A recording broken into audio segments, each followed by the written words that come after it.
coming today. Have a lot of information we want to share with you today. Just to start off with, it kind of sometimes is a joke a little bit from some people, but today is my favorite day of the school year, the whole 365, because I tell this, it's 12 years later. It's our 12th year of having this meeting on this particular time, and I wanted to be somewhere as superintendent where we could be in a room together, and commissioners and board members be in the room together and interact and talk about things even before it was time to vote on things. So today is the start of what I think is the start of budget season. This will be the 12th budget I've been involved in the Randolph County school system, and I just want to start by saying to county commissioners, I appreciate what you guys have. You've always been very responsive to our questions and always very responsive to our needs. And I look at you as friends of our school system, without a doubt. I don't know that that's how it always is. Yes, sir. Again, I think procedurally, I need to call our meeting officially to order. So we'll do that on behalf of the Randolph County Board of Commissioners. And thank you for having us as always, and the school board, thank you for working with us and open the system, and I think it serves our board, and it certainly serves the public a lot better. Thank you. Thank you. Again, thank you guys for coming, commissioners. Mr. Holden, thank you for bringing your staff, and appreciate your support and being so supportive of our school system. Our chair is not with us right now, but is en route. So I just want to make sure I recognize our staff, and Sharon Farlow is our vice chair, Mr. Bowles, Tracy Bowles, Fred Burgess. I don't think it's here at this point. Shannon Whitaker, Todd Cutler, and Philip Lanier. So thank you, board members, for being here. Also, I have some staff with me, leadership staff, as well as directors in the building. Now with us, Audra Foxworth, Assistant Superintendent for HR. Dale Brinkley is not with us today. He's under the weather. Sheena Creech is new Executive Director of Curriculum Instruction and Director of Digital Teaching and Learning. Sheena's over here. Tamara Laguerre shares Curriculum Instruction. She's Executive Director of Curriculum Instruction and Director of 6th-grade Instruction. Marty Trotter is our Finance Officer there at Chilton, Executive Director of Maintenance, Facilities, and Transportation. We've been having a lot of fun the last couple of days. We've had about as much fun as we want to have in transportation for the last week. Went Ashworth, Executive Director of Administrative Services for Students and Drivers Ed. And then a lot of staff back there. Don't want to miss anybody, but I do want to point out #1 Executive Assistant around is Billy Fowler, and Public Information Officer. I don't think anybody's got a better Public Information Officer than we do in Amber Ward, so in year 2 with us. Before we get going, I just want to talk about what today's about. What's the goals? What are the goals for today? #1 is to have some conversation about what our local budget requests are going to be for the 2025-2026 school year. And a lot of people don't understand. There's a lot of different levels of funding, but our 2 primary funding levels are from the commissioners and from the state. So have some conversation about what our needs are with local funding. Another goal is to answer any questions you have. Maybe about something I share with you today. It may be about something else that's on your mind, and we will get to that. And finally, and I don't take this lightly. I've been here 12 years. This is the 12th time we've done this. This is the 12th time we've sat in the square, and we didn't have the commissioners all together and the board all together. We just sat. But this is another step to a positive relationship between our board, our school system board, and the county commissioners based on 2 things: trust and transparency. We're going to ask you for some things. We're going to share with you what our needs are, and we're going to go right to the dollar on what we need. And so and we're going to be transparent at all times. So another thing, some of you may not have heard from me because you've not been in this meeting before, and some may not remember this. But what do we do with our budget plan?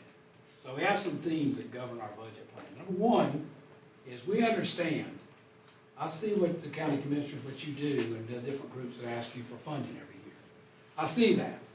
I see that intentionally because it keeps me grounded when we're getting ready for our requests. We're not the only group in the county that's coming to you guys for funding. I do that intentionally to keep myself grounded. So one thing is from year to year, we try to keep the dollar amount, we try to drive it down from one year to the next if we can, or keep it in a reasonable or a similar range as before. Interesting enough, when we get done today, you're going to see that we're asking for more money than we've ever asked for. But another interesting fact is going to be that the third highest request was way back in 14-15. Way back in 14-15, we asked for $2,071,080. Today, I'll show you what our request, capital and current together, is $2,215,299. So I think that speaks volume for trying to stay within a range. It's 12 years later, and we're bringing a request in the same range as we did for 14-15. Another thing is being consistent. I've watched it, I've been doing this for a long time now, and I watch things that happen in public. We're not asking for anything we don't need. And if we don't get something, we're going to bring it back unless we have good reason not to bring it back. An example of that is, in 16-17, I was so proud. We moved our supplement for the first time since '07. And we kept bringing it back. Mr. Fry, you remember this, we had a discussion. We couldn't do, Mr. Allen, we couldn't do the whole percentage point. Remember that way back? But commissioners were determined to get that moving because it's been a long time. And we moved it, the whole percentage point, we did it over a 5-year window. We did 2 years, and there was a year we just couldn't do it, and then we did 2 more years and got it done. That was the percentage point then. So this isn't a shopping spree. This isn't a shopping spree. It's not throw stuff on the wall and see what sticks. We bring you something that's something we need. So I'm going to show you that in a minute. And lastly, I think this is where we probably miss in the public a lot. And, you know, I'll just tell you, Beverly gave me an article. She found an article, and it made me feel really good. She found an article that was after I was named superintendent back in April 2013. It kind of, you know, over the holidays, she brought it in. I think she shared it with me on the 2nd of January. And that article, I can see it when I go home every night now, because I didn't know that article was ever written. But in that article, I said that we have high expectations of people, but I'm going to have high expectations of myself. And that's, when I don't do that, then it's time for someone else to be in the seat. But those expectations were there and will continue to be there. And so one of the expectations is, don't ever get so far down the road that you can't say thank you. So whatever happens with our budget, there's a thank you that has to come. Whether it's increased funding, maintaining funding in light of a tough budget time, or even minimal decreases in light of tough budget time. There has to be a thank you along the way for the work that the board's going to do with the commissioners between now and when you guys sign off on what our 25-26 budget is. So just want to frame up today, and now I want to get into what we need to talk about as far as budget requests. Any questions about any of that? I'm just thrilled you're here. And I don't mean, there could have been a lot of reasons why you didn't come. But there's one reason why we all came. That's because we love the kids around Randolph County. Because all of this goes back to kids. We're going to talk about supplements for staff. We're going to talk about employment. We're going to talk about benefits. But at the end of the day, all of that frames up to take care of the great kids in Randolph County. And so that's why I'm so pleased you guys are here. So if there aren't any questions, I'm going to pass out a sheet. And I'm going to work through this sheet with you today and tell you what this sheet means. It's pretty simple. It's not anything. I've had the great fortune of working with 2 great finance officers in Randolph County, and one of them sitting right here. I'm glad he's back, Marty Trotter, and I love working with Marty. We put this sheet together, and it's 1 page. You don't have to keep 2 stapled together, and one of them get torn off and wonder where the second page is, or we get to June and say, oh, you forgot the second page. We did everything you wanted, but oh no, the second page is gone. It's 1 page on purpose. So I'm going to pass this around. There's probably, I don't know if there's enough to go all the way through the room, but there's enough for everybody at the table, and then we can, if there's more, send them back. And if you guys, Dana or anybody wants to slip out there, you can make some copies if one comes back. Once there's a extra.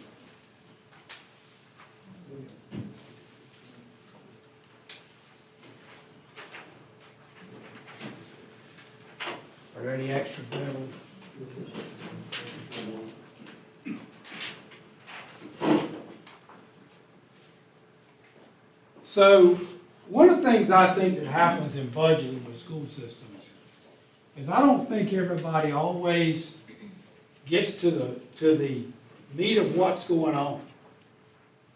So there's two houses, two sides of the fence, whatever you want to call it, with the commissioners. There are current expense funds and there's capital outlay funds, and we'll go fetch this out. But before we get into it, those of you who were here last year, you probably remember the last 2 years, there was an item on our request called additional contribution for school resource officers. And it was $52,000. And I want to tell you, give you a little history with Bart, just so you know. 2 years ago, I felt like we had to be better teammates to the sheriff than we were. Because before 23-24, we were paying the equivalent for our SROs at the high school, middle school level of $42,692 per officer. Yet the market value was $59,500. So I didn't think we needed to wait till something had to be done. I thought we needed to be on the offense. So we brought to the commissioners a $52,000 request for 23-24. They helped us with it. We got us up to $46,692 per officer. Then 24-25, we got up to $56,692. Got 52,000 more. Commissioners, I've taken that off the list. Marty has identified a funding source. We are going to keep on. We're going to $54,692 next year. We're going to keep on until we get the market back. But we're taking that off because we want to minimize what we're asking you for. So we have looked, we found we've got that $52,000. That's why that's not there. So if somebody waves that sheet and says, hey, well, Gainey said last 2 years he needs to be a better teammate of the sheriff and he's not asking for that anymore. We got it. You can answer. We got it. We'll get it to $54,692 and we'll get it up. Now, there's a difference. There are 13 middle school, high school SROs, and then there's 4 elementary SROs that we start in January 2023. They're on a different MOU, and we started them at market value. We didn't want to commingle with the issue, okay? So we got those at market value. And Mr. Rob Bart and anybody, Zev, just so you know, the commissioners helped us with that. They gave us $62,000 that first year to bridge the gap between that and the safety grant to make that go. So just know there's 3 current expense requests, continuation costs, supplement increase, and I'm going to talk about all 3 of them a little bit, and then you see one about data managers, and there's 1 capital outlay request. So let's talk about continuation costs first. Continuation cost, $1,067,299. Okay? So here we go. Matching insurance, we're looking at about a 5% increase, $109,000. And I'm not giving the exact dollar figure, but I'm rounding. It's 109 plus some change. Matching retirement, we're projected a 5% increase, $208,000. Legislative salary increase, 4%. That'll be $349,000. Now, we'll stop right there. Those 3 items are for our locally paid employees, 160 of which we have. And a lot of the public doesn't know. We have this, no one has better maintenance facility guys than we do. But all those guys are paid for with local money. And we're going to match, because we're looking at the legislative salary increase, a 4% increase on their base salary. That's what we're hearing is coming. I think I'll mention that again. I failed to mention it to you. Friday with the finance officers forum, I heard that the state health plan's in the hole $577 million. So they're going to do something, probably employer and employee, including retirees, to make up that difference starting next year. That's a huge hole for that. Yeah, there's a big concern with health insurance. It's surface. 5% does not include that $577 million. We're going to need every bit of that work. What would that be for us? We don't have a number. I don't have a number. Yeah, that was just thrown out Friday. That was the state's figure. So to give you a point of reference to, matching retirement since 09-10 has gone up 174.74%. I'm happy about that because our employees are taken care of. I'm not happy about it with the budget. It hits our budget hard, but I don't mind our budget being hit when we're taking care of employees. Same thing, insurance. Who knows what this figure will be next year this time? But since 09-10, the insurance percentage has gone up 78.82% since 2019. So these things are going, but again, we have 160 of the best individuals you're going to find. Where have they been? A group of them has been at Grace Chapel, I think it was, working on a roof. We've been at Trinity High School. They never, it's almost like the group never sleeps. I get here in the morning, I'll find out some of them have been working for 3 hours trying to make sure we have school. It is tremendous. And are we perfect? No. But we do, Larry's group is tremendous, and that transportation group, tremendous in keeping us going and having school every day. So, coming on down. So I want to talk about this a minute. The next thing you have is charter school growth. And we're projected to lose another 100 kids to charter schools next year. Plus, we lost 38 more than we expected this year. So we've got to find some catch-up. So that's about $203,000. And just to give you a point of reference here, I'll be very clear, this is not anything against charter schools. This is just business. We lose $1,541 this year per student in local money when a child has one of our addresses but goes to a charter. I'm going to break this down for you a little bit. Right now, we will lose this much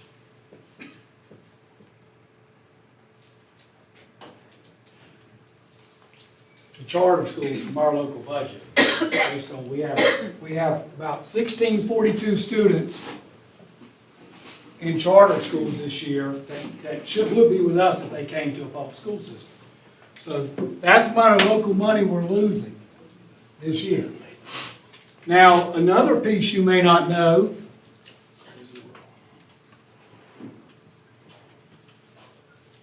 is that amount of money, local tax dollars, is leaving the county with 261 kids that have chosen to go to a charter school outside of Randolph County, a regular charter, brick and mortar. That's how much Randolph County tax dollars have left this county this year to go to a charter and wherever. Our biggest pool is Uwharrie Charter, 1,306 of our kids are there. And second biggest pool is Chatham Charter. They have 120 of our kids last time we looked. So that's why we're asking for charter school growth money. But, you know, Mr. Kidd, we were talking the other day. So there's two big reasons that people don't know about. They don't want to stop and talk about it. When a child leaves us to go to a charter school, we lose about 24 kids to a charter. The state pulls a position from us. But that could have come from 24 different schools or 24 different classes. So which one is the unlucky one that loses the position? Because if you want to treat your budget up, you pull a position back. So you say, well, this year Tabernacle, if we lose 24 and one of them's yours, Tabernacle, we're taking your position. Next year, if we lose 24 Grace Chapel, we're taking one from you. So that's one reason why we need charter school. I get it. Katie, you shouldn't keep money for kids you don't have. But then, the other side of it is, Gainey, you need to go to bat for the kids you have. And it's not a one-for-one dollar. So there's one reason why we're bringing this up.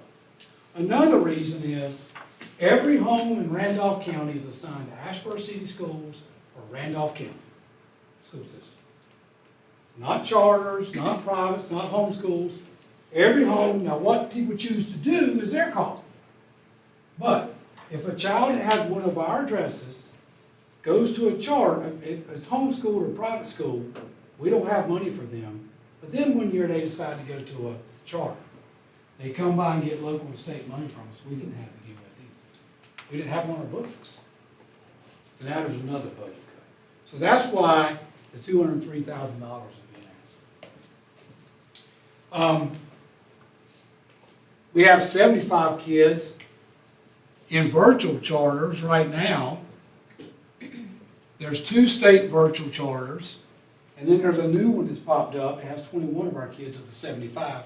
And this is how much money is leaving Randolph County to go to virtual charters. And here's something interesting. Prior to 23-24, when and we lost a kid to a virtual charter, we only lost $790 per kid local money. Starting in 23-24, the state said, it's the same amount regardless if it's virtual or regular. I'm not really sure why virtual needs the same amount of money that charter does as a brick and mortar school. I'm not really sure about it, but that added to the hit we took. So there's your picture on charter schools. That's where the $203,000 is coming from. We're projecting to lose another 100 kids, and this year we actually lost 38 more than the 100 we were projecting. The next item on the list is insurance premiums. A lot of people don't know this. Insurance premiums, we're projecting to go up 8%, so we have that amount as $113,000.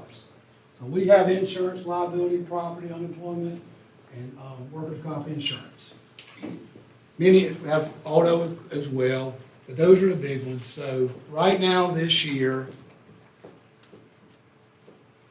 that's how much our total insurance premiums cost. $1,455,592. And you know what's going on in the insurance world. That's not less than last year. That's about 200,000 more. So trying to keep up with that. All insurance premiums come out of local money. State doesn't give us money for insurance premiums. That's all on us. Right now, we've been hit. You've probably seen it. Power Schools had a data breach. You may not have seen it. If you may have our board seen it. Mr. Holden, you may have seen it because you've got kids in our school system. So, that's not our issue. Our school's dealing with that, and I'm not going to get into that. But we've had a cyber liability insurance policy since 15-16 that we did on our own because we saw what was happening in the world of public schools with technology. And thank goodness we've got people like Sheena and Trina and Tom that were on it. Man York back in the day was here, and I just appreciate Scarlett. I just appreciate everybody alerting us. Dale Brinkley was in technology in those days as well. And then the last request on the list is a 5% increase for what's our utilities, that last thing in the continuation cost. And that's going to be about $84,000. So one of the things I'll say that I've always appreciated about the commissioners is this. Hey, Mr. Cook. One of the things I've always appreciated is this is real. It's a real situation. Everything we're going to ask for, you can fund any of it. But if we don't get continuation costs, we just took a major budget cut. We don't get that $1,067,299. We just went in the hole. You can go fund one of the next two, and that's great. But if we don't get that first one, the rest of the time we're just trying to catch up. So, move to the next current expense request. Next current expense request is the supplement. This is that part about consistent when I talk about we want to be consistent from one year to the next. Last year, we appreciate what happened. 0.5% supplement increase for everybody. And there's been some things worked on with classified employees and some central office things since the, I guess it was the 2021 year when we're 21-22, we finished that 1 point. But last year we got back to moving it for everybody. We got it to we got 0.5. And I know what happened and some of the things with state funding, and it hit y'all. I got it. So the consistent part is we're coming back. We're not coming and saying, well, since you gave us half, we want another whole. Let's see what you do with that. Maybe we can get a position or 1.5 in 2 years. No, we're coming back to finish what we started. We asked you for a point last year, 1 percentage point. You got half of it, so we're asking to finish it this year. And that's $925,000 cost with the benefits that get attached to it. So that's $925,000, and then the last thing is kind of new, and I'm just last thing on the list for the current expense house is new. We are moving this summer to what's called Infinite Campus. So Power School was the student information system. We've used it. I think I've been involved with Power School since somewhere, I don't know, because we went from Sims to NCYs in the early 2000s to Power School. And we're getting ready to go to something called Infinite Campus. And it's going to be a big undertaking, a couple of schools, about 25 school systems and a bunch of charters moved to it this year in cohort 1. We chose to wait. And, you know, it's gonna be an undertaking. Every time we've done NCYs, moved to Power School, moved from Sims to NCYs, I remember I was going from Burlington back to Wake, from middle school principal, high school principalship, and I remember, oh, wow, this is great, I'm leaving it Sims, but I got my land there, it's gonna be NCYs, and I don't know what's going on, and it was an interesting summer.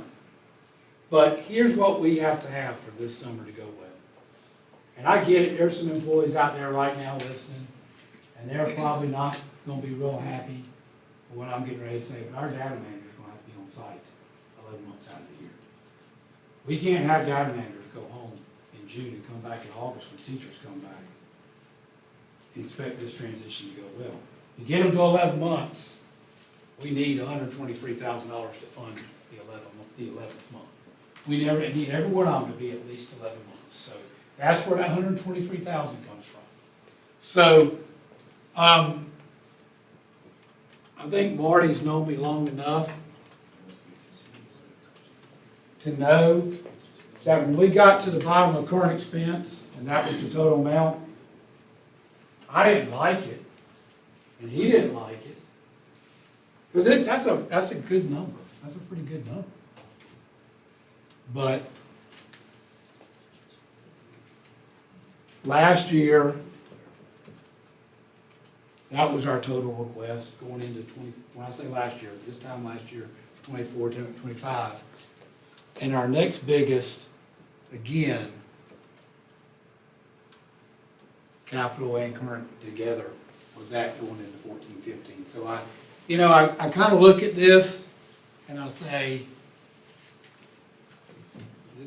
this is in a similar range.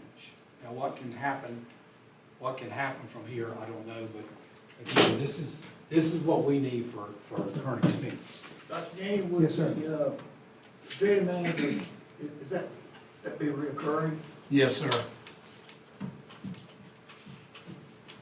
We, with what's going on at the school level, it's very hard as a principal to have your office staff, particularly, it's not like there's not financial transactions going on with schools in the summer. It just doesn't shut down. And you know, we talk about bookkeepers, and we need to talk about bookkeepers. And you helped us with the bookkeepers a couple of years ago. What you don't know is in 21, 22, some of you, we had to get everybody to $13 an hour. And then 22, 23 had to get everybody to $15 an hour. And folks, the only people affected by that were locally paid employees. So guess who paid that bill? It was all of us, and that's great. Again, I don't mind paying a bill to take care of our employees that are taking care of our kids. But we got the bookkeepers back separated, got their difference, got them up. After that, we got them after that $15 an hour standard. We got them up, so there was some separation, but we've got to get our data managers. These are pretty sophisticated jobs. I mean, they do a lot of stuff. I mean, what comes through the data manager's office? I remember back when URA Charter first opened. Every year I was like, how many more kids? We're trying to figure out how many kids would we lose to URA Charter this year. Again, this is nothing against URA Charter, but we needed to know the plan. And I remember when they were just high school, it was started out 9-11, and then they added 6, 8, 12 one year.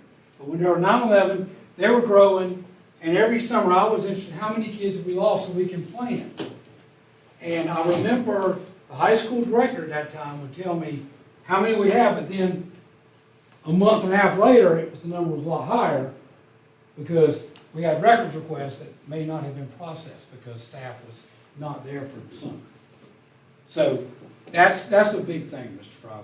If we're going to continue to move forward in the technical things that are going on in school systems, I mean, we are, you know, the technology piece of this thing. You may not know, we spend technology.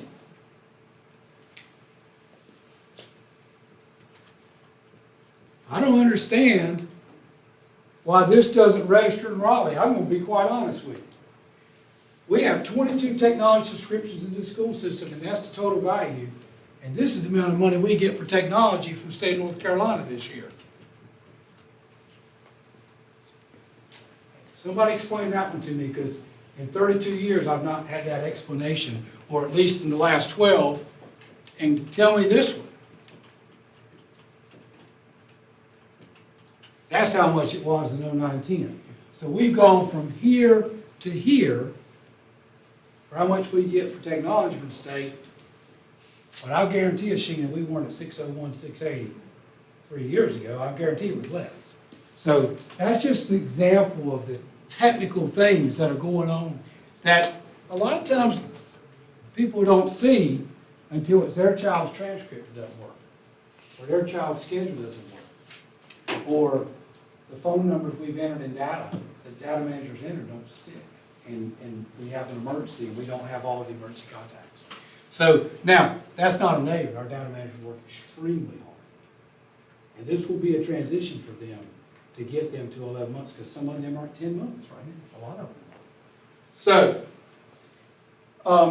any questions about current expense before I go to the other side of the house? Because there's some real, I want to spend some time on capital outlay as well, which is the other side. Anything about current expense requests? Those three. You know, do we have other needs? Yes, we do. Are these our priorities? Absolutely they are. Can we give you every need? See, Mr. Holden, one of the things I think about the budget is it's important to put the commissioners in a position to be successful, just like our board. Because if we come in and we fly in here and say, well, we need a $5 million increase on local funding and current expense. Somebody's not going to probably be successful with that when we've been at different levels before. Where we get there, I don't know what 10 years later looks like. But so these are our three priorities. The commissioners who've been with us, Mr. Robart, just know you're always going to see a continuation cost current expense request. It's always going to be there, because we're always going to have those wonderful guys down there in the facilities, and we have in facilities, we have our inside, I call it the inside defense area, we have transportation, facilities maintenance, we got technology down there, got a warehouse down there. Some of the most fascinating, wonderful employees you've ever seen. If you think you've seen great ones in the schools, right in there and start talking to those guys. Start talking to the bus mechanics and see what they know. They are skilled beyond skill. And so we've got to keep working there. And then obviously, I don't think the charter school growth money is going to go away. Obviously, insurance and utilities aren't going to get any. It's like when you were showing, sorry I was late, something come up and messed me up. But anyway, when you were showing like funding being less and technology, but like from the state funding, it's less because we go over the same thing every year, like with transportation, like special needs, some of that transportation, how you fall short. They just give you like a drop in the bucket, but it keeps going down. Like, I know we talk, I forget how much money we spend every year just because you have to send like special transportation around to pick up some kids. I mean, it's just, but it's the law. That's what we have to do. And I'm not sure, maybe some of you know exactly that. Did you touch, that's an interesting. No, we pulled that back. Pulled that back. We've got to figure out how to come at that again. But last year, what you're talking about is EC, homeless, foster. And that's something that charter schools and they don't have to face, but I was just curious. I find that another, it's almost like the state to me. It's like their priorities are not public schools at all anymore. It's like it's like they don't care about public schools. I mean, I get that feeling. It's always, let's do this for this, and that, but you know, the public schools, they have to take the rest and take everybody, and you can't turn anybody down. But I feel like we get, especially when I talk to one of the representatives now, I mean, I think he's shocked too. I mean, in all honesty, he's in the real world of public schools because he was on our board and his kids went through it. But some of those representatives from Randolph County, they're not familiar with that because that's just a different. But anyway, I was just for a second on that. I don't mean to hit you, but I think that's something good that maybe they didn't know that's interesting. So that's what Mr. Cook is talking about. The two budgets we have the hardest time closing every year is, and it's one or the other closes first, and we're, and I've seen this for 12 years. This is my perception. This is my observation, Marty, is either the EC or transportation budget. Which one's gonna close first, and which one do we have to true up? Last year, that special transportation that Mr. Cook's talking about, we spent $1,070,000 on. And it's continued to grow. It's 2 years before that, 432,000, then 700,000. Here we are right now, last year, 23, 24. So that is, and that's where we have to, we don't, I told somebody recently, they were talking about school funding, and I said, you can look, you can find it. I was in the biggest school system in the state, 16th biggest in the country, and even there, we didn't have a pot of money sitting over here that we just sat and said, what are we gonna do with this year? It's all relevant to the number of kids you got. And so all school systems are out there right now. You see a little bit of help here, you may have got a better deal. I mean, we've been paying, we're paying for a Chromebook now $407. And we've been in the $450 range, $427 range for probably 10 years because staff keeps ordering in bulk and trying to get orders together. We're not gonna order 30, we're gonna order several hundred. And we're going, and we have to do that. And that's what we should do with public money.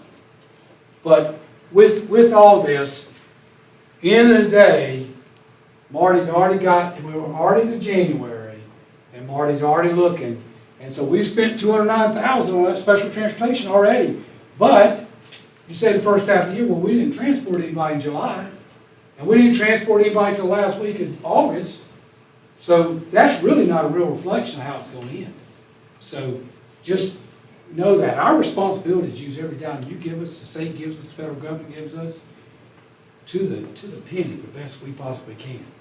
So it's respected and it's used for kids and takes care of kids. But you're right, there are some things that you scratch your head. The technology thing, I scratch my head all the time because last year's $415,000. I thought, seriously, it can't go any lower than that. And 1 year in the middle of all this, it popped back up to about 645, and I thought, okay, somebody's hurting.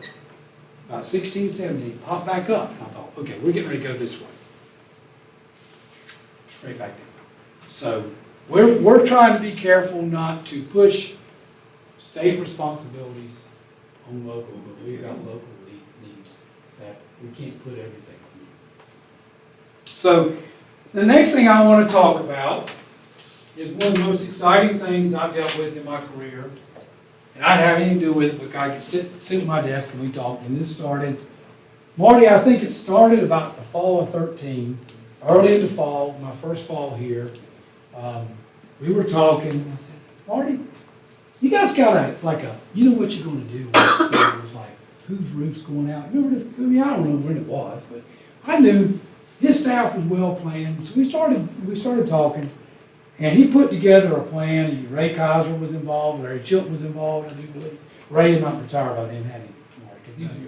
So we put together what was called the 9-year facility upgrade repair plan.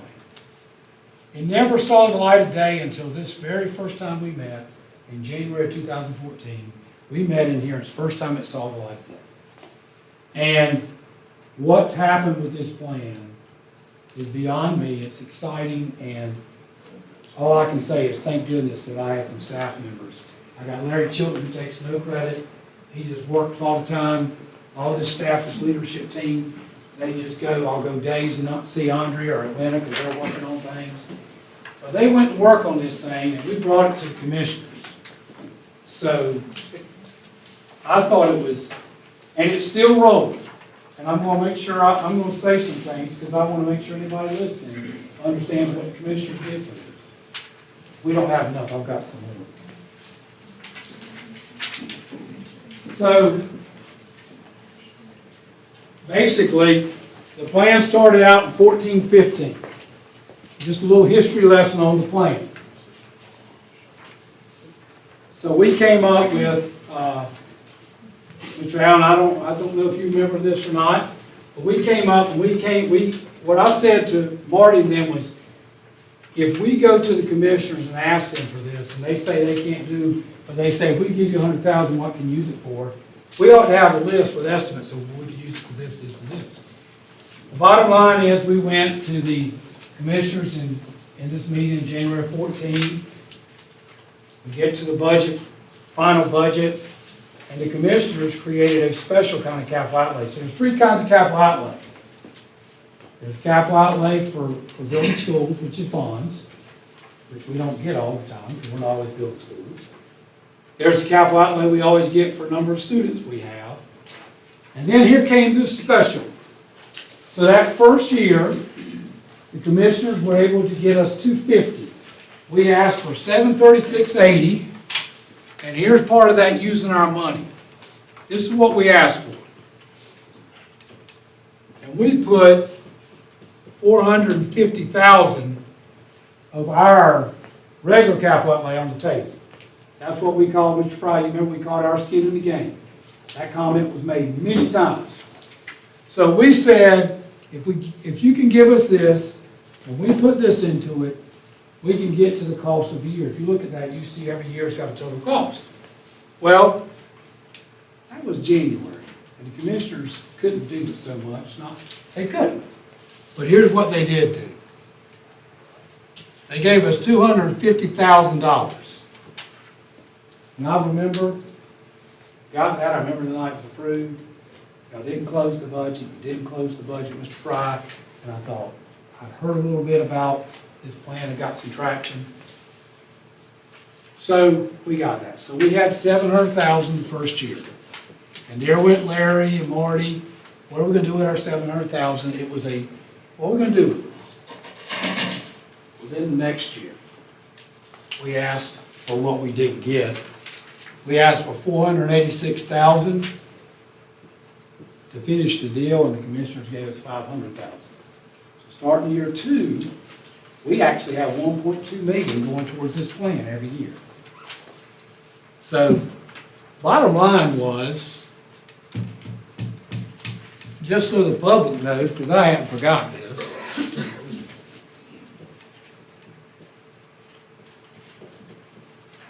if you took all the 9 years and added them together, total cost, and then you took the money we had in it between our $450 and the commissioner's $750, this was the shortfall. And we said, that's our skin in the game. We got to figure out how to produce that, or how to pull that money from our own budget over the next 8 or 9 years. So we went on, and then we got to year 6 of the plan. It was about, May of 18, we learned some lessons. Larry, remember Eastern Randolph, the chiller system went out. We had to replace it, $120,000. July, we write exams.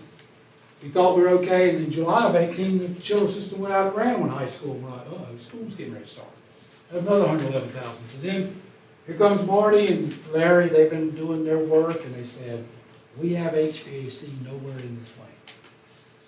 After we did those 2 chillers, the next newest chiller was Wheatmore High School. It was already 11 years old.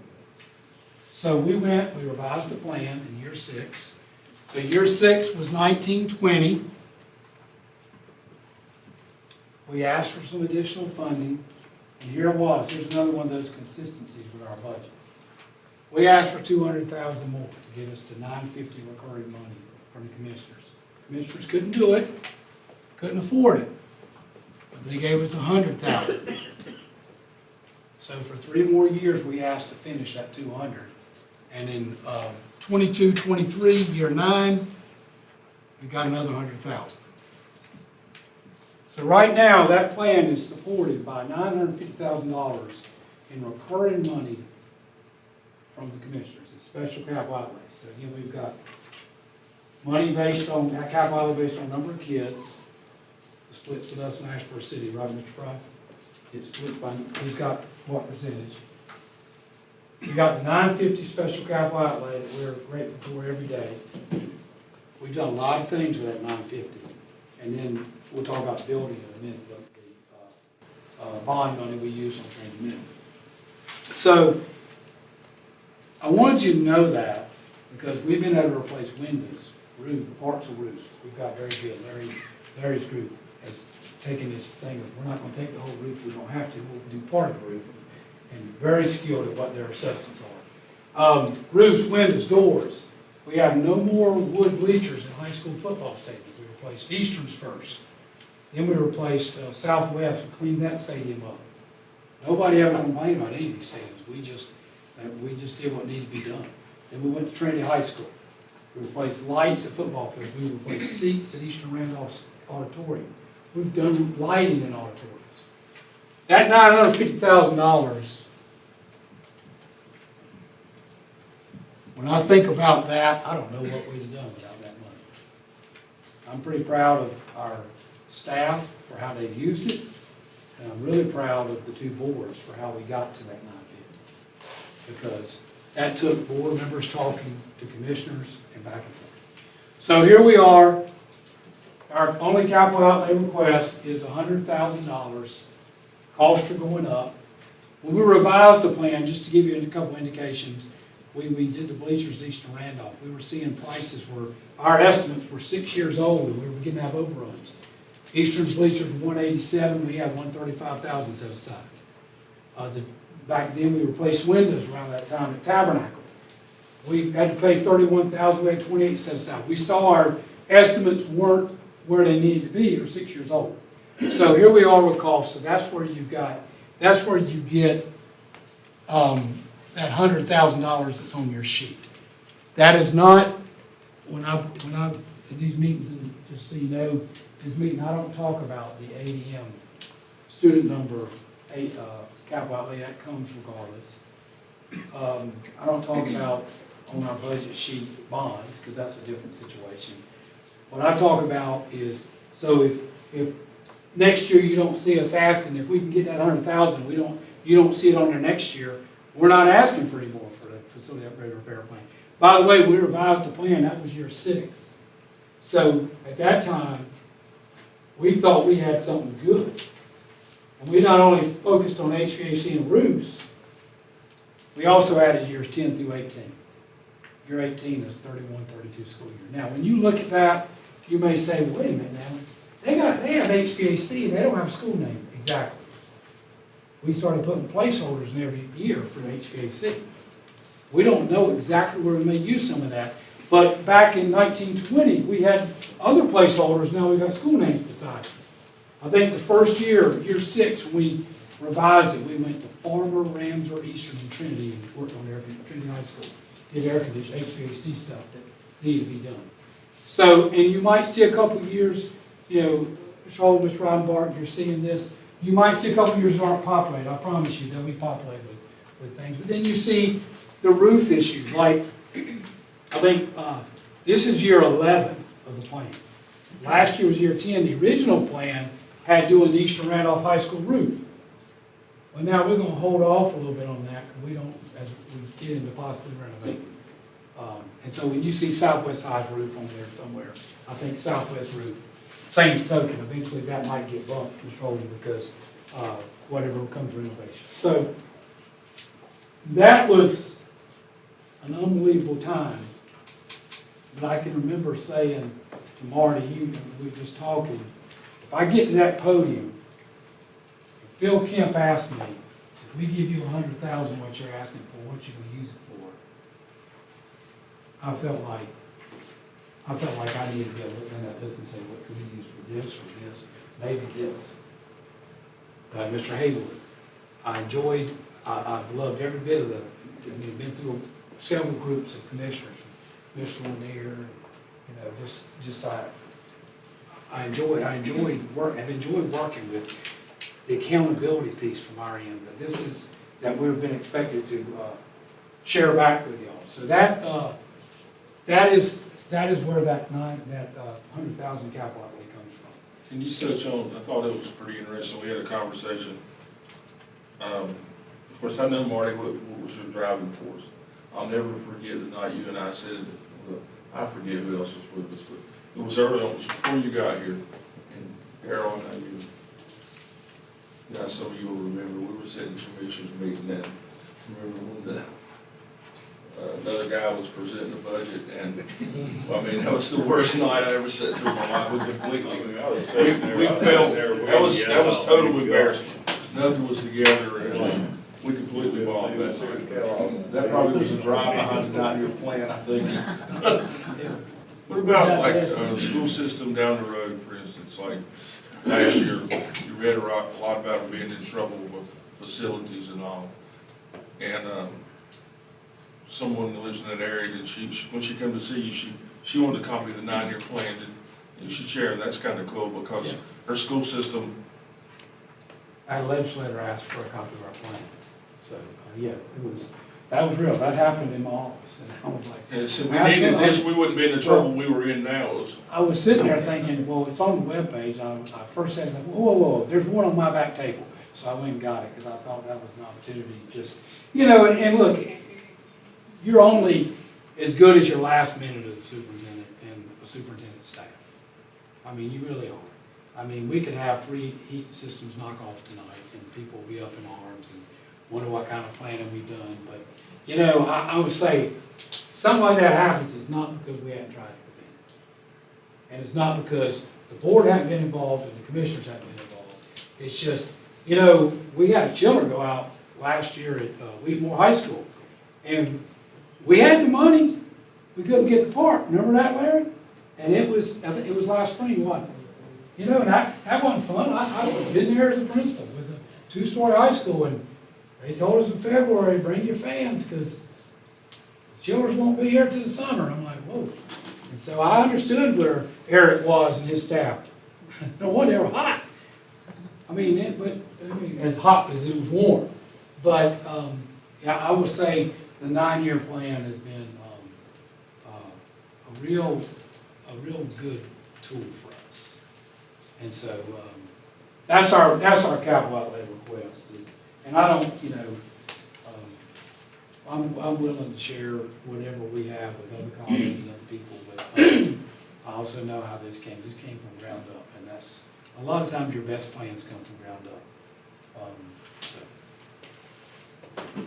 Any questions about any of this so far? This is the total request.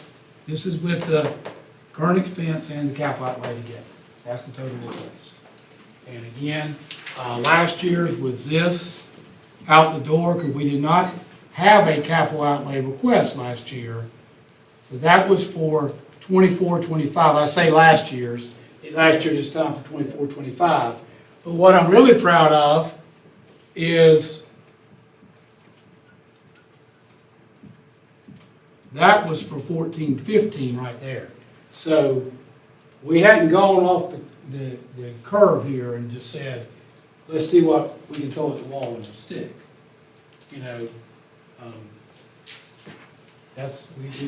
We've held to trying to be as consistent as we could. Any questions about that? So now I want to shift gears a minute.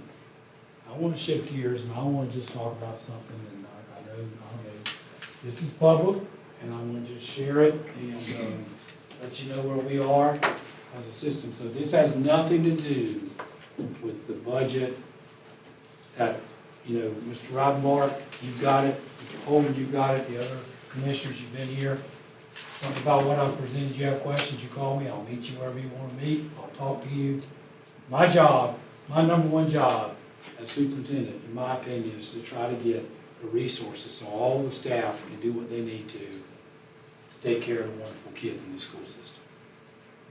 So that's kind of what Mr. Allen, that's why today is absolutely my favorite day. Because today's when the accountability hits me to get going on 25, 26.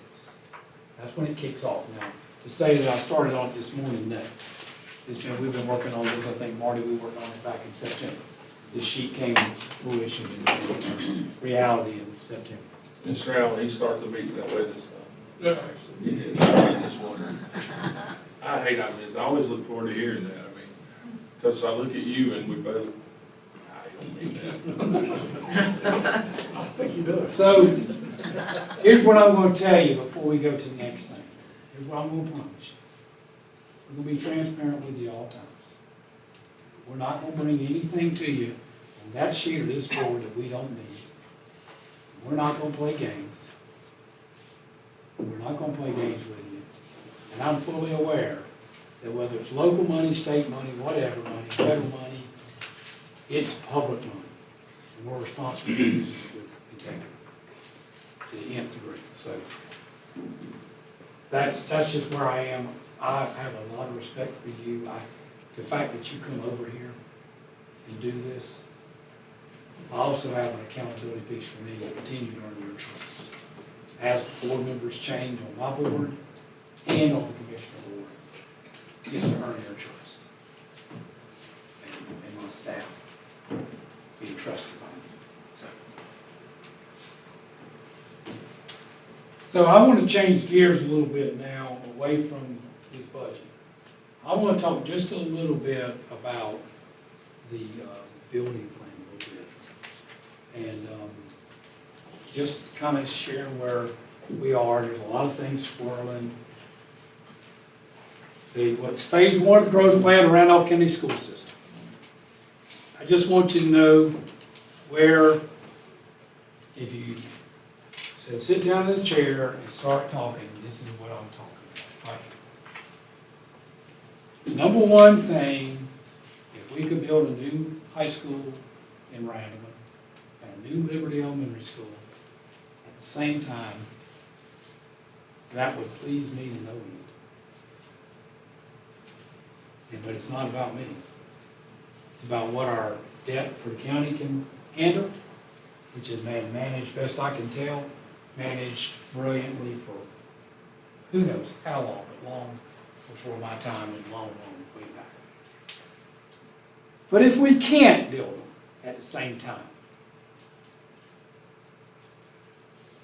I would say any day of the week, any hour of the day, let's build Randall High School first. We got two schools that need to be replaced. It isn't a matter of one happening and one never happening. It's a matter of two need to be replaced. So, how does that look? Get Randall going, scale back Liberty a couple of years, kick that in gear, give us time to work off our debt, which is not we always give us a little bit more time to get debt down. And maybe, just maybe, when we start Liberty, we could start scratching the surface on one of the three high schools renovated. Because see, here's what I can tell you. We need all five of those schools that are being talked about. Randall High School, Liberty Elementary, Southwest High, Trinity High, and Eastern. This school system, it doesn't matter what happens growth-wise, we got to have all five. There's not going to be a day without Eastern Randolph High School in this county. It's not going to work. Or a Southwest. Or a Trent. I mean, I don't see that. So, if we did a Grand one, and then we scale back a Liberty a couple of years, I know, I don't know, somebody probably may hear this and say, wow, it doesn't mean we don't need a school in Liberty. We need a school. $30,000 for elevator motor 5 years ago, Larry, wasn't it? Wasn't the shaft, wasn't the cart, whatever they call the box you go up in, I call it the cart. $30,000 5 years ago for the motor. We've got issues we need to replace that school. But could we come along and maybe start scratching the surface? Or maybe while we're doing Liberty, we get it going, could we do some things maybe at Eastern Randolph, maybe hit the track, build a tennis court that's not, not there now. Maybe we could go ahead with the renovation. We don't know what the renovation will look like at those three high schools, but maybe one other separate thing that wouldn't get caught up in the renovation, maybe something like a auxiliary, get their auxiliary gym in place. I don't know. I just throw that to you. So those are things on my mind with the building plan. I know there's a lot of conversation going on. There's a lot of conversation going on about what Gainey is saying, and he ain't even saying it. So I just said it right here. I'm saying a lot that I didn't know I said because I didn't know I knew that. So that's what our board has worked extremely hard. We have a piece of land that we're checking out now for Liberty Elementary. We worked hard. You didn't get the front row seat I got, but I got the front row seat. They're not willing to give up any public money they don't need to give up for land or anything, any other project. They're not even working hard on the Randall land as well. And then there's another little piece out there, there's a student assignment study, and I just, I want to reiterate with those 5 schools. The student assignment plan was never intended to be connected to Random High or Liberty or for each school to be renovated. We need that plan regardless of what happens, what the study shows, and we need those schools renovated and those 2 replaced, regardless of what the study shows and regardless of what growth happens here. We need those 5 schools addressed. The study was meant to try to talk about Farmer. Can we get some addresses in the Farmer and better utilize that beautiful building? That looks brand new to me still this day. When I drive down 49, it's brand new. Can we do something with addresses to get more people into Franklinville? When I was 45% full, one's 48%. That was something, the student assignment study came as conversation with board members about, can we do some other things? Because can we do to better utilize these schools? So, I say that to you because I've heard a lot of things about that. The student assignment study is also going to tell us where are we going to go for school 33, 34, 35, and 36. And I want to tell you, any time of day you ask me, I think school 33, 34, 35, probably going to the AT zone. Because they're building houses like crazy up there. If you ride down Tabernacle Church Road south of Wheatmore High School is 62% full right now. That won't last long. Because there's a big old tract of land. I don't know what they're going to do with it. I'm assuming somebody will tell me they're just timbering it. I don't know. I think they might have got their timbering money, but my vision of what that looks like. 4 years ago, when we realigned high school athletics, Trinity High School was one of the smallest 2A schools in the state. But that didn't last long. Over the last 4 years, they're 85% full now. So those houses on 62 aren't going to Trinity, all of them. I hate to say it, those people getting ready to buy them, they're probably going to Wheatmore. So here comes some more transportation costs. And Wendy's probably having a heart attack now. She probably I hope she's not listening. I think you're gonna have to shift some of that. I mean, Yeah. there's no way around it. I mean, you look at, like, on the Artsdale side of 62, your English Farm, and, I mean, there's so much going on Artsdale Road. I mean, it's unreal, isn't it? So, another It's just neighborhood about mind-blowing. half a mile from Wheatmore Middle School. So here's the other piece about student assignment study, which has come up a lot lately. I mean, I keep going, what game you doing with that? What's he doing with that? Let's do that.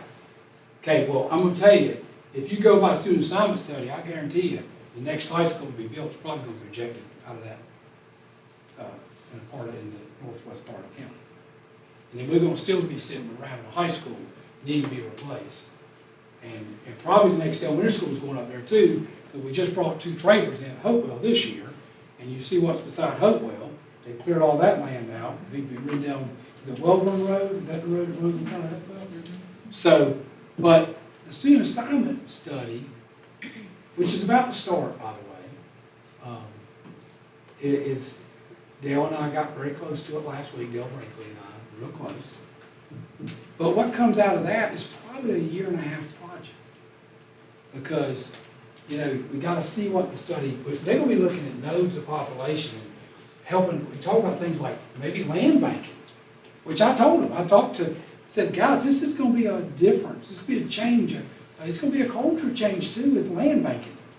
Back in November of 23, I did a presentation to the board, I don't know if you remember the work session, and I said then, I've said it multiple times since, it's a risk to buy land now, and it's a risk not to buy land now.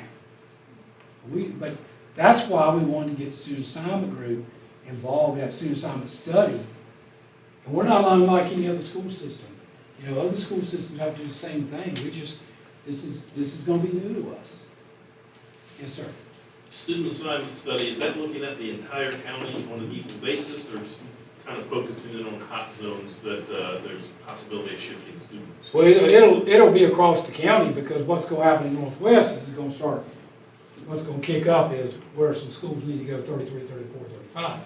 But it's also going to give us some reference of, can we pull some people maybe from a Southmont to Farmer, and maybe from somewhere else, Southmont, whatever, or can we use Franklinville more than we are? Franklinville's 48% full, you know, but, so it's gonna look at the whole county. So they're either gonna go into the county office and ask for data, or municipal offices. I'm betting, Mr. Holden, that the municipal offices will probably become more likely, Randleman and Hartsdale, and probably county office for a lot of the other, we've already been down there and looked without, as staff, we looked at that probably a year ago now. And we need some professionals to help, they know what they're pulling, they know what they're asking for. They do this. I mean, I was. You still have to keep the AT supplemental school tax district in mind in the decisions that are Yep. made too. We do. One of our problems at URI, and has been, is the AT line's just above 64. And if it wasn't, we could pull, there's a lot of kids closer to URI than there are Wheatmore Middle now. I may slip and call it ATMS on the. Darryl, what would it take, I know it's legislative, but I've thought for 3 or 4 years now, we sat down there with UR Ridge.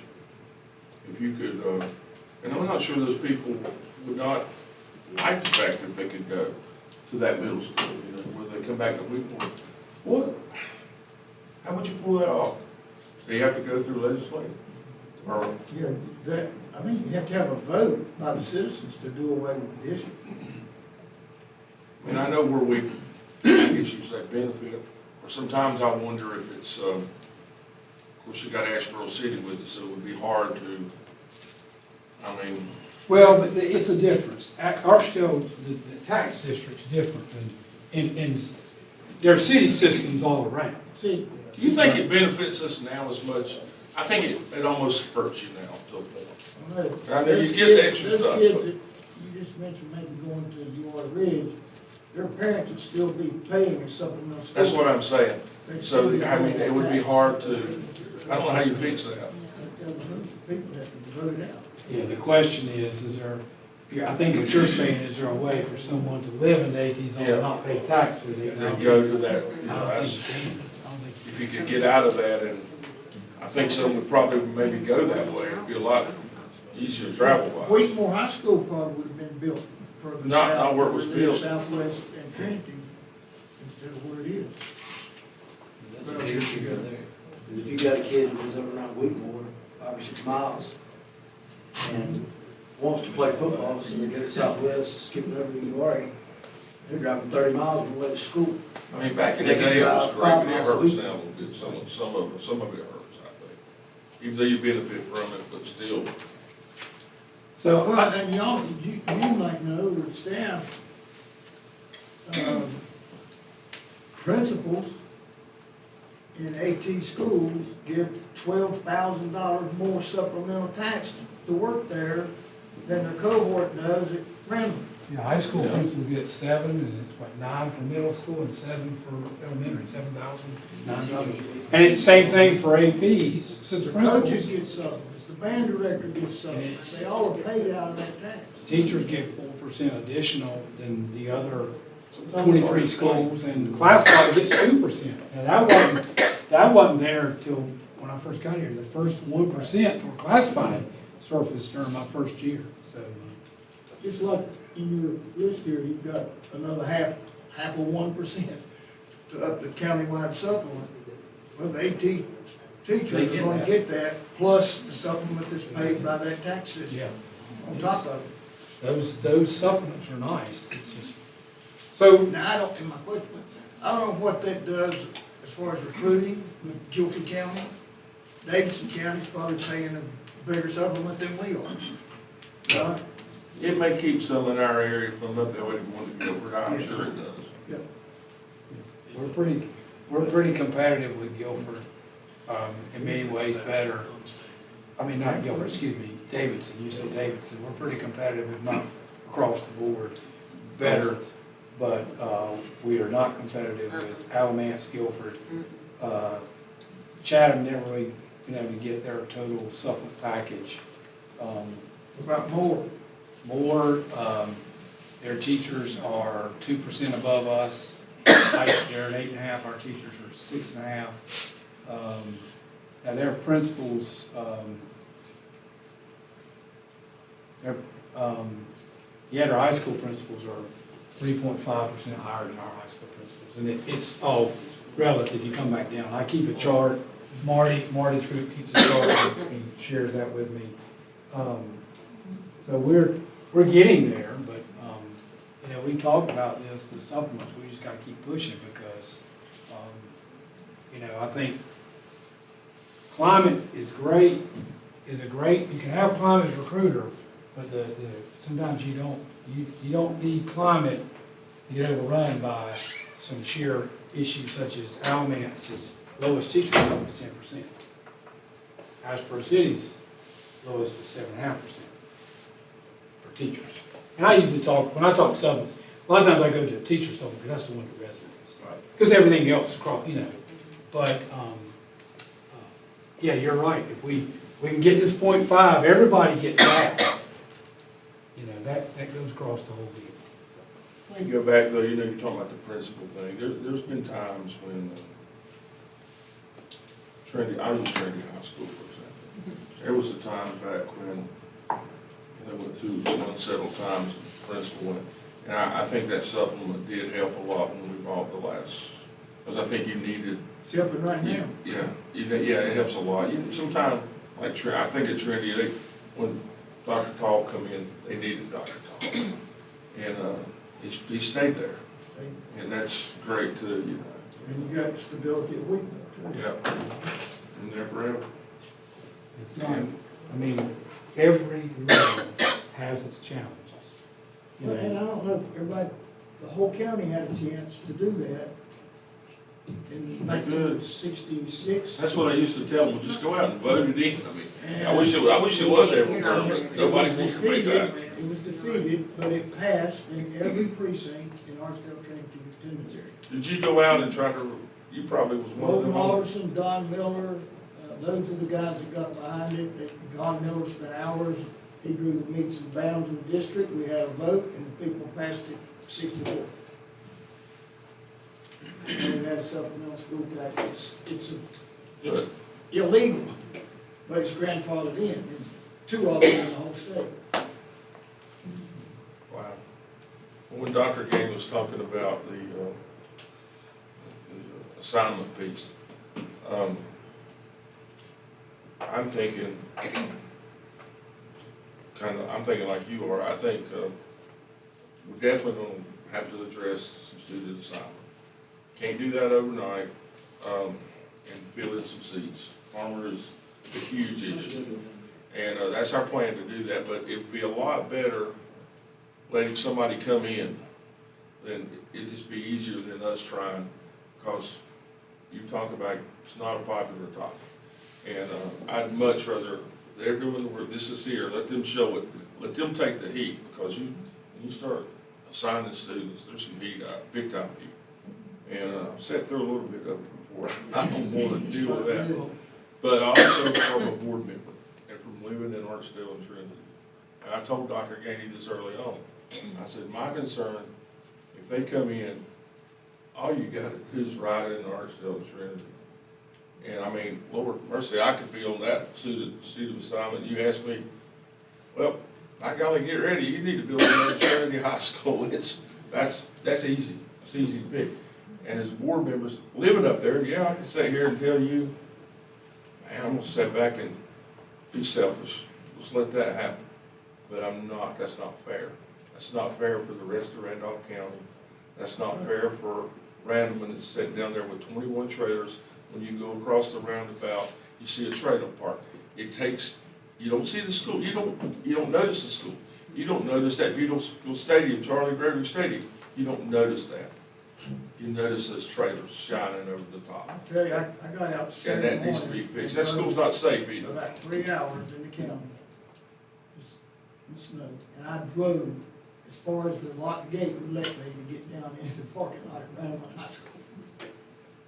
If there's ever been a school that that's the one, and it's not fair to, like, I would not want some student assignment to tell me Trinity, and I just wouldn't feel right, because, I mean, I think Randleman said it down there, it's It's gotta be unsafe too. You talk about safety, the way it's just wide. I mean, it's versus Trinity and any schools, I would say, but.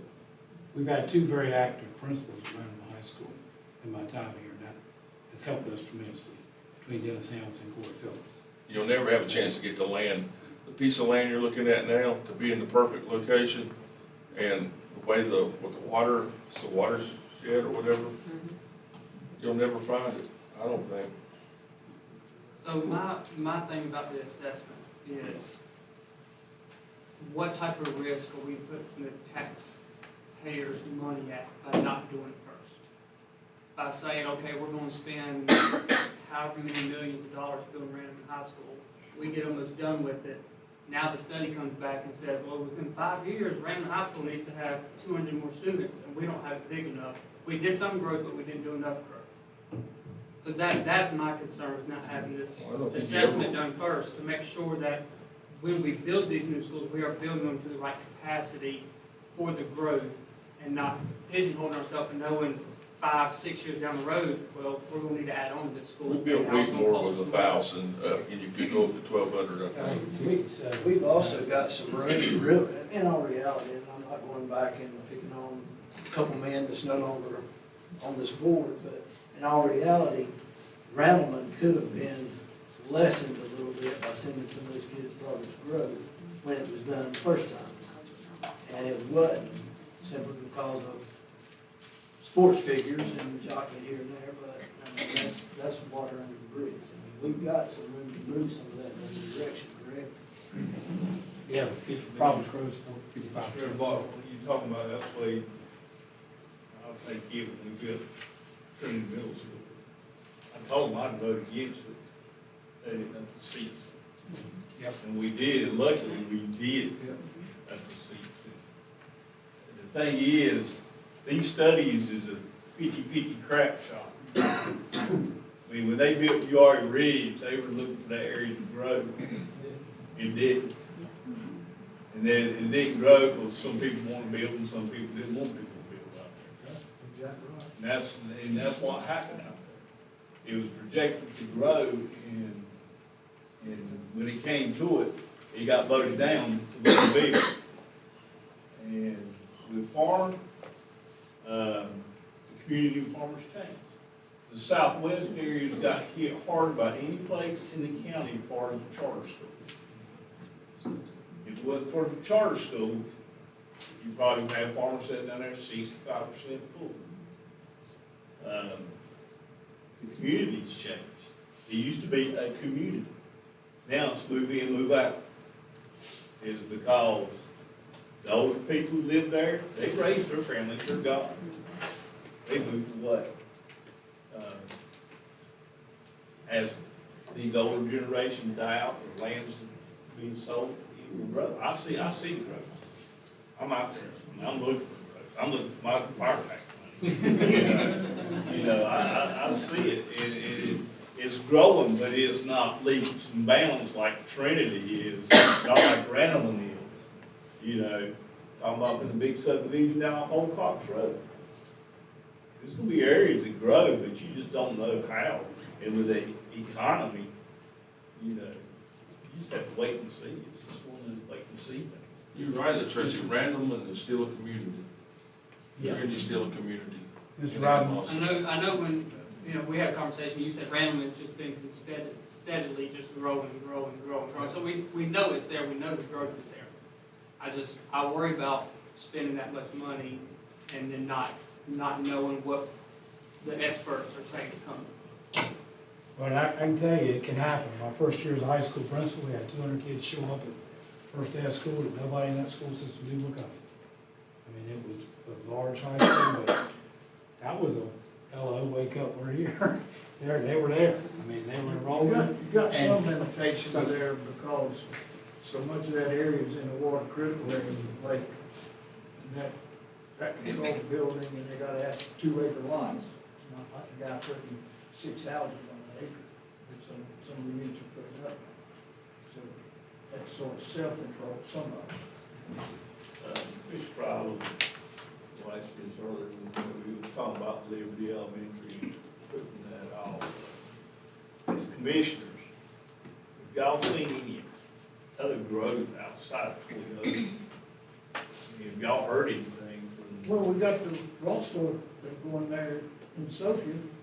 I'm talking out of the Liberty area? No, they haven't, no. Well, there's a lot of talk.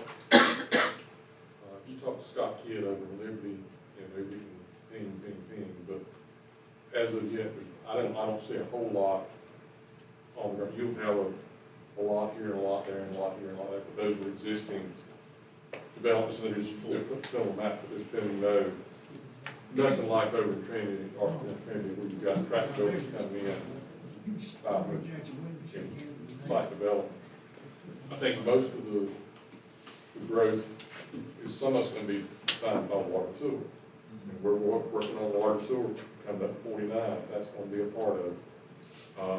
But a lot of the growth for Toyota is gonna be, southern York County, southeast. You also have one speed could affect housing in Randolph County too. Right, I mean, it's right It there. would be more in the 64 corner and down in the Stone Ridge area. So, you know, the state, and I'm a little bit maybe more familiar with, because my wife was a teacher and doing these attendance studies.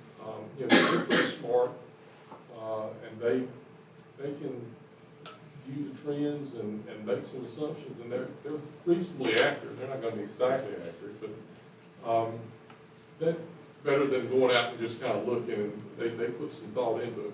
But you just don't know what the growth is going to be, especially with North Carolina adopting a Toyota on down in the middle of the state, and what's going to happen there. You just don't have that. And I don't know where in the United States you do have that, so. I was just asking, my son lives in Charleston, and they built Volvo down there. Yeah. I mean, it's like the city was built around it. Yeah, and Well, if utilities are out there right now, you'd be seeing the city build. That's what they're lacking, and as soon as it appears, it'll happen. So Liberty doesn't have the capacity. Yeah, I know they don't have the infrastructure.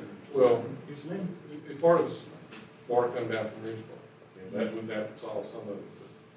But I don't foresee Toyota is gonna be an entity unto itself. It's read the article, they are a mini city. Right. And they are self-contained. And I just don't see, and they don't want a lot of growth in that immediate area because of the traffic and other things going on. So there'll be some, it'll probably be a lot like what you've seen in Randall, with just overflow coming down into Randolph County over the past 20 years, 25 years. You also have some issues related to Liberty Elementary. Doesn't have anything to do with growth or Toyota or anything. The elevator. Since I've been on this board, Dr. Andy Gates is on the board, and he came on here, I told him first school, I thought they would replace Liberty. I've been over there several times. And we've spent money there, and so at what point do you spending good money, and you still got some of those same problems hanging around? Well, and to that point, we don't know when we get into renovating, are we gonna get a dollar figure that says renovating versus replacing? Where are you? You raised, I think, Mr. Allen, you raised the question, somebody did, maybe before me, but you don't know what you're getting into when you're renovating, and all of a sudden you get in All you there. gotta do is look at the Randolph County. I asked a question. We started at Yeah, less than $10 million, and we're pushing 40 and still counting. Hey, Kenny, I asked a question when we were talking to the architects. You know, like when Asheville City did their renovation, I asked a question, I said, it went over quite a bit. And their answer was, you know, it's really nobody's fault, because what happened was, it said 18 million of that, basically, you can't see. It's hidden, it's stuff that actually no one knew they're gonna run into. You had like a 1945 model here, 1955 model here, and when you bought it all together, my God, you'd be better off building a new, I mean, it is what it is. They said it was hid behind walls, underground, and no one would have. Oh, yeah, with buildings that only, you got the area like Mike Mize and city, I mean, they're as smart as they are, I mean, they're smart, you carry that wall. That's what they said. They said, you've been better off building school. You get over a certain I'm point. the last person that you sit by, that's what we were just saying is, you had your middle school going on, same architect, and Ashford High School going on. I mean, Ashford High School's a trainer. It's with all the, and middle school is beautiful. And we had land, we had, already had the land. So, James, have we got a little bit behind the, have we kicked the can down the road with Liberty, I mean, in hindsight? We sometimes have a tendency to kick the can down the road. Have we done that with Randleman and Liberty?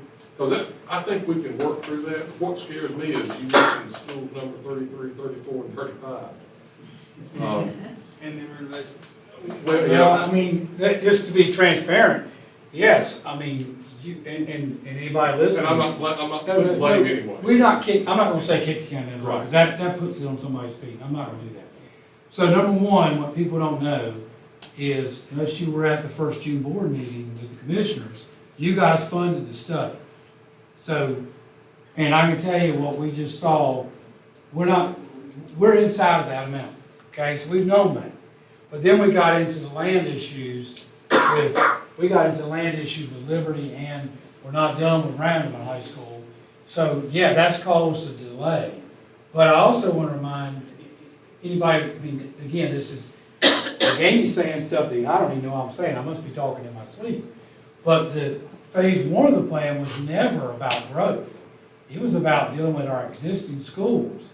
Because if you go back to comments I made, when we come out of this part of the county, I said, we're going up there for a long time. We're on that corridor coming out of Greensboro, and it's already going, so that's the point with, so I'm not gonna say, have we lost time? Yes, we have. Well, no, I'm saying, I'm looking to. But it's nobody, it's just came I'm up. looking more at the bigger picture. Should we have been talking about this? Should we roll right out of Trinity right into this in hindsight? In other words, we're compacting Well, things to get. I don't know, because, That's you know, what when you, okay, let's go back. If you say, well, Danny, you're saying we need to replace those two schools. I got it, but I'm sitting here looking at what I'm looking at, this is part of my responsibility as a member of the community, as a public leader. You just spent $34 million on Trinity Middle, and I'm watching what's going on over here, and I'm not faulting Dr. Woody or anybody on his staff, anybody involved, but your hands are full, because again, I go to your meetings intentionally, because I think I'm responsible for being sensitive to what you're being hit with. So to come around and say, hey, by the way, thank you for building Trinity Middle, and I know you got your hands full at Ashboro High School, which is one of those schools, in my opinion, that has to be maintained forever, because if you go to the northeastern part of the state, and you come across the state, there's about 18 high schools that are built unlike any other high schools in the state. The Broughton's, the Grimsleys, the Ashboro High Schools, the old Wilson Fike High School, the old Durham High School. Those schools don't need to come down. They need to be maintained. But I didn't think as superintendent, as a community member, I thought it would have been highly insensitive and could have created quite a stir to start saying, well, while you're finishing Ashboro and you're dealing with the debt we created at Trinity Middle, could we go ahead and start replacing Randleman High and Liberty? Because I knew the first time we breathed word of Liberty and Randleman, everybody's going to get excited. Randleman's excited. You know, the first thing we talked about was, what are we going to do with the stadiums? Well, we're going to let them play at the stadiums. We're going to build a high school with stadiums, because we can't wait 20 years and they say, well, we don't want the old, we're not going to keep playing there. Can you buy us some land to build us 2 new stadiums? That ain't going to work. So I'm not faulting anybody. We're where we are. And I think we're where we are because people have been very conscious with public money.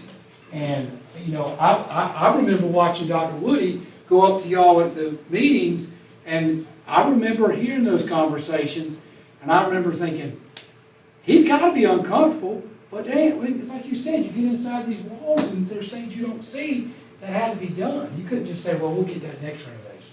I guess what I'm saying is, if in a perfect world, we I don't had mean to money, call we him should have out. done that earlier, yeah. I'm not trying to We call could've him done out the or put him in renovations the, to the 3 schools. I'm not trying to put him in the middle of the conversation, but you know, I guess just thought it my was point is, insensitive. we got a lot of money we're gonna have Yeah. to spend, going forward, and it's always, of course, you have growth, you're gonna have additional tax base.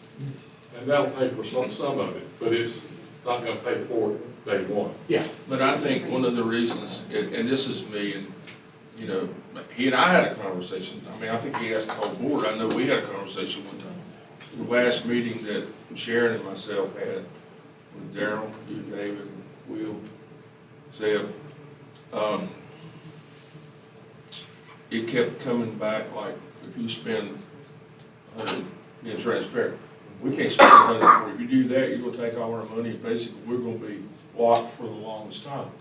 I think that's probably where the conversation is, look, if you can't build Liberty right now, we prefer Redmond, we're trying to give you a break, so to speak, like, I think that's what that's been, and that's kind of what my thoughts was, Lord, we're not selfish, we don't want the whole farm, you know, whatever we can get, work with you guys, we'll make it, I guess, better, easier. I think that's that's my take on it. Well, I'll tell you, in my team, we have built from scratch, from ground up, 17 new schools. That counts recent addition at Asheboro High School. That's 14 in the county. I know we did Balfour, Northeast, NAMS, and we did at High School. Basically without raising taxes on any of them. We built Providence Grove and Wheatmore at the same time without raising taxes. They opened a year apart. And we've approached this in the same way. And part of this, the Toyota money doesn't come in a lump sum. We don't know if or when they will hit $14 billion. So that's in our plans too, as far as where our projections are and how our revenue comes out.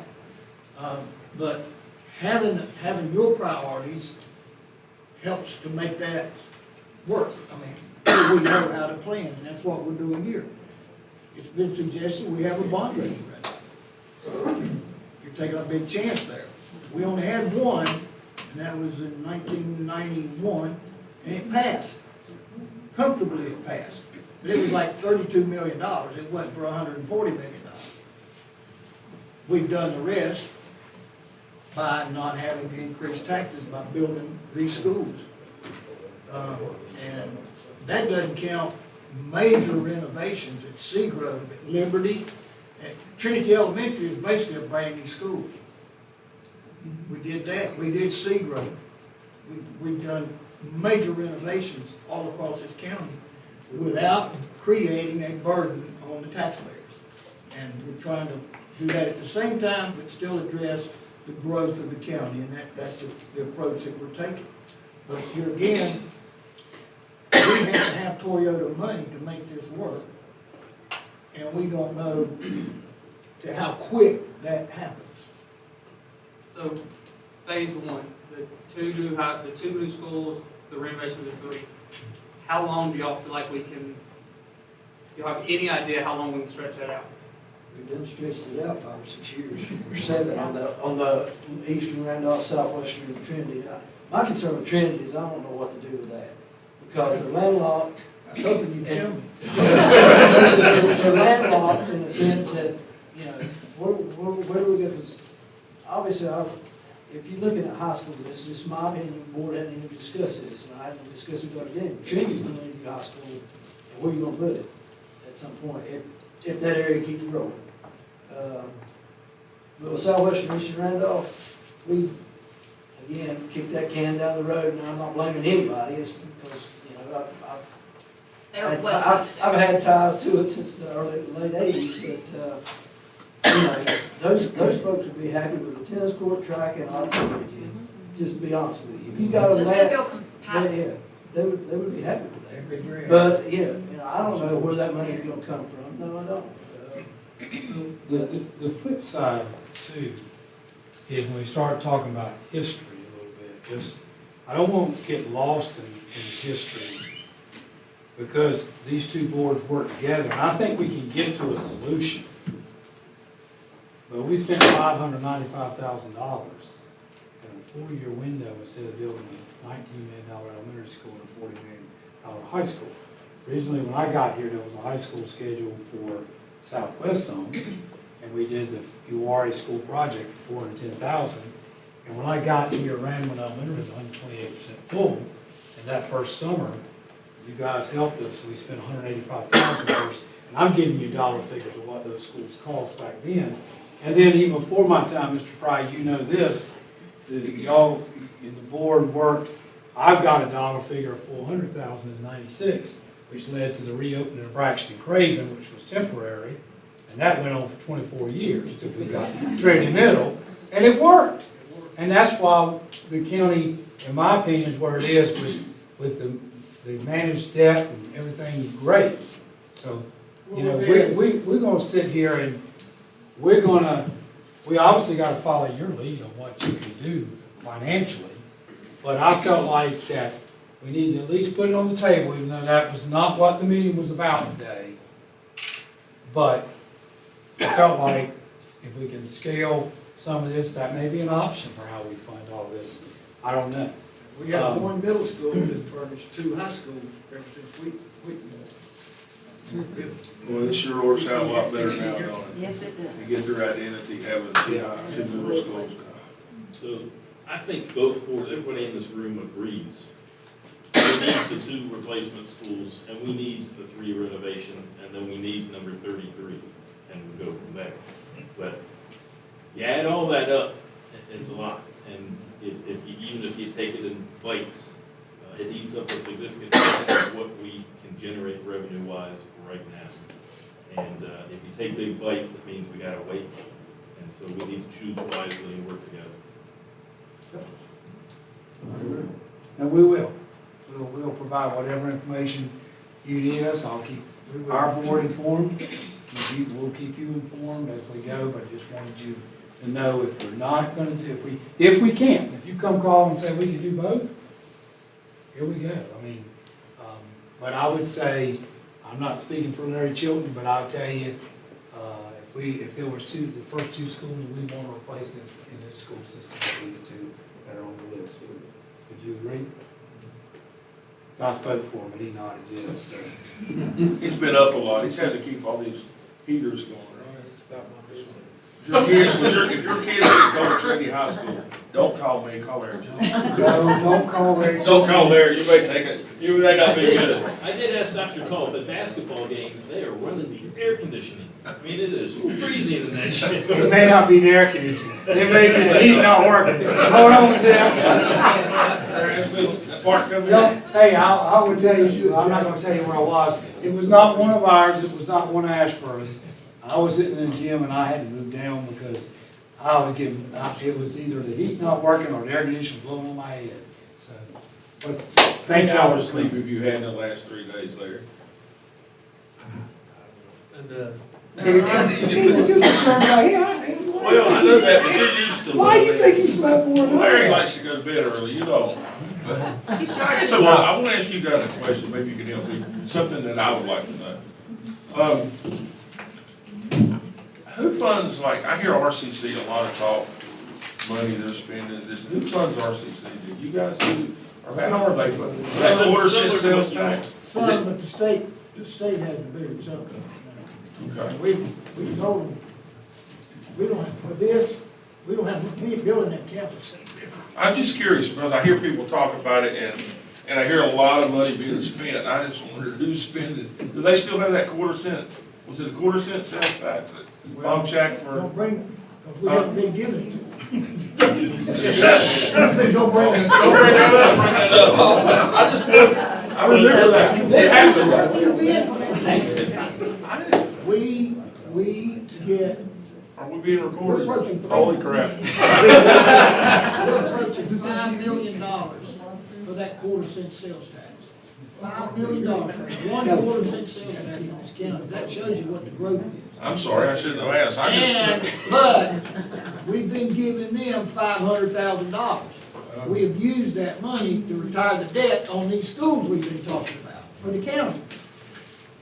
This past year. Well, in fairness, Bob Shackler said many years ago in this very room, he said, if they get where they don't need all that, we can use it, it would help your schools and Well, stuff. That's what sold it with I me. think for the first 5 years, Will, we gave them all of it.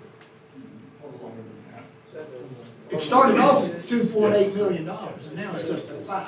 I didn't know I was asking a loaded question, I was just curious about it. So, we gave them all Oh, of it. don't talk about it. Having 5, 6, 7 years, but for the last. We 5 or probably 6 shouldn't give them years, all of it. We gave them $500,000. This past year, Right, that's for the last several years, they hadn't requested any, so they had to bank in it. And so a lot of work got done here recently because they Yeah. cashed in on what they had banked for a Okay. couple of years.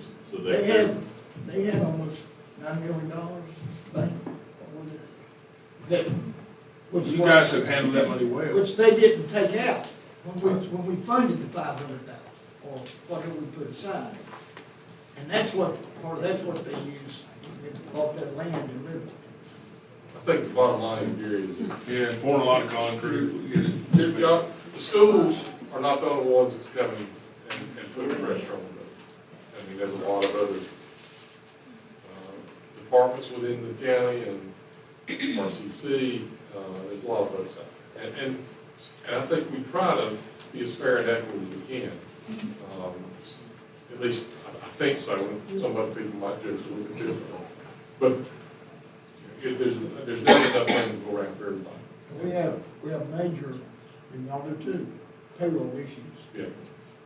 Do you foresee Our anything? sheriff department is losing deputies to our municipalities in this county. And we were doing that too before. Yep. So, we were losing people too. They lost a couple of 10-year guys to Guilford recently. Do you foresee the state breaking off anything into y'all like they did last year? The shortfall?